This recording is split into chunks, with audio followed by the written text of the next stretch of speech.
All right, so you have your piece. Yep. You've edited it. You've got Yeah. all complete sentences and everything, right? Yes, I do. Everything's good. So now we're going to look at organization. Okay. You have one giant paragraph, Yeah. but there's more than one paragraph here. Yes. Do you know when you make a paragraph? When you might make a paragraph? When someone's talking, then the other person is. Okay, so when there's different people talking, right? So we have some of that happening. Also, so let's look at where we have that. You have this. I said I'm sorry. All right. So here, he said I accept your apology. All There. right. So that would be a spot, right? Yeah. All right.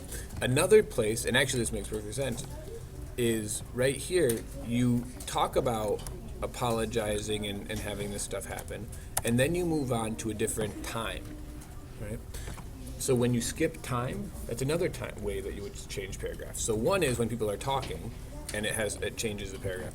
But also when you skip time, because here you're talking about when it actually happened, right? This is what you actually said to him. Here you're looking back on the time. So now you're looking at it from today and how you felt. So that makes sense, right? Also, you want to separate your introduction from the rest of your body paragraph. So we talked about this being in your introduction, right? You were laying on the couch watching it. You did not want your brother to try to sit on the arm of the couch, right? So find another spot where it might be, right? So then you get into the action, right? So when you have a new paragraph there. Not my brother sit on the couch. I put my feet on. He tried to sit on my legs, so I pushed him off the couch. He cracked his head open on a 4-foot speaker. All right. So then you continue on. Everything looks good. And again, you skip time though. All right. So you talk about he came home. So she called dad at work. He came home to bring your brother to the hospital. Yes. Then you jump to where you're actually in the hospital. So now you've changed locations completely. So another time you start a new paragraph is when you have a new location. So here you're at home and you're talking about what's happening, right? This Yes. paragraph.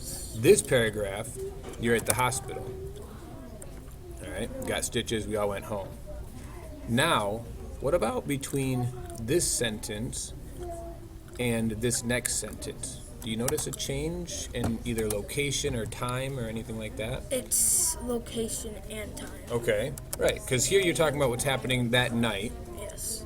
and here's what you're talking about that happened Next day. the next day and moving on from there for maybe a week or so, however long it took, right?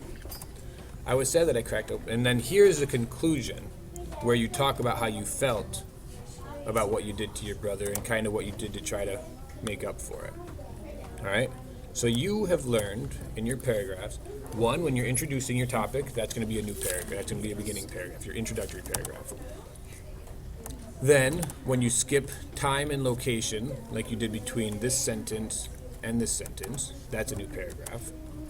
Here's another one where you skip time, because here's in the hospital, here's the next day, right?